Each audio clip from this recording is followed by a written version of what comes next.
देश में कोरोना की दूसरी लहर का कहर अभी थमा नहीं है कि इसी बीच तीसरी लहर को लेकर आशंकाएं बढ़ने लगी हैं।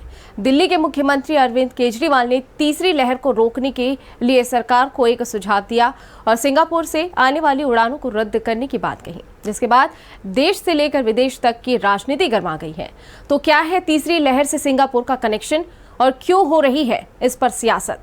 आइए देखते हैं ये रिपोर्ट में। कोरोना की दूसरी लहर से निपटने की कोशिश में लगी मोदी सरकार को दिल्ली के मुख्यमंत्री अरविंद केजरीवाल ने तीसरी लहर को रोकने के लिए सुझाव दिया कि सिंगापुर से उड़ानों को रद्द किया जाए। मंगलवार को अरविंद केजरीवाल ने ट्वीट किया था, सिंगापुर में आया कोरोना का नया रूप बच्चों के लिए बेहद खतरनाक बताया जा रहा है। भारत में ये तीसरी लहर के रूप में आ सकता है। केंद्र सरकार से मेरी अपील, पहली, सिंगापुर के साथ हवाई सेवाएं तत्काल प्रभाव से रद्द हों। दूसरी, बच्चों के लिए भी वैक्सीन के विकल्पों पर प्राथमिकता के आधार पर काम हो। तो केजरीवाल के इस ट्वीट पर सिंगापुर ने कड़ी आपत्ति जताई है। भारत में सिंगापुर के उच्चायोग ने एक ट्वीट कर कहा, इस बात में कोई सच्चाई नहीं है कि सिंगापुर में कोविड का कोई नया स्ट्रेन है।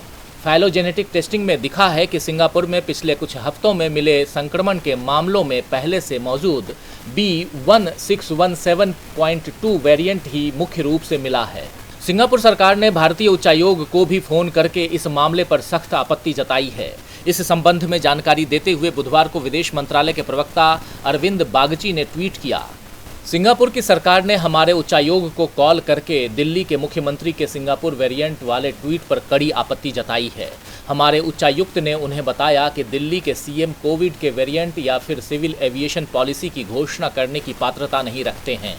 वहीं इस मुद्दे पर भारत और सिंगापुर के बीच तनाव कायम होता देख विदेश मंत्री एस जयशंकर ने भी ट्वीट किया, भारत और सिंगापुर कोविड-19 के खिलाफ लड़ाई में मजबूत भागीदार रहे हैं। हम लॉजिस्टिक हब और ऑक्सीजन सप्लायर के तौर पर सिंगापुर की मदद की सराहना करते हैं। हमारी मदद के लिए मिलिट्री एयरक्राफ्ट की तैनाती करने का उनका कदम बताता है कि हमारे संबंध कितने उम्दा हैं। उन्होंने अगले ट्वीट में कहा, हालांकि कुछ लोगों के गैर जिम्मेदाराना बयानों से लंबी चली आ रही भागीदारियों को नुकसान पहुंच सकता है, तो मैं साफ कर देता हूं कि दिल्ली के सीएम का बयान पूरे भारत का बयान नहीं है। इधर कांग्रेस नेता और आम आदमी पार्टी की पूर्व नेता अलका लांबा ने इस मामले में अरविंद केजरीवाल को घेरते हुए कहा कि चर्चा में बने रहने की आपकी ये भूख दिल्ली को हर रोज निगल रही है। केंद्र सरकार को सुझाव देकर अरविंद केजरीवाल एक बार फिर से फंस गए हैं। अब देखना होगा कि तीसरी लहर पर उठी ये राजनीतिक हलचल कब शांत होती है। डीबी लाइव की रिपोर्ट।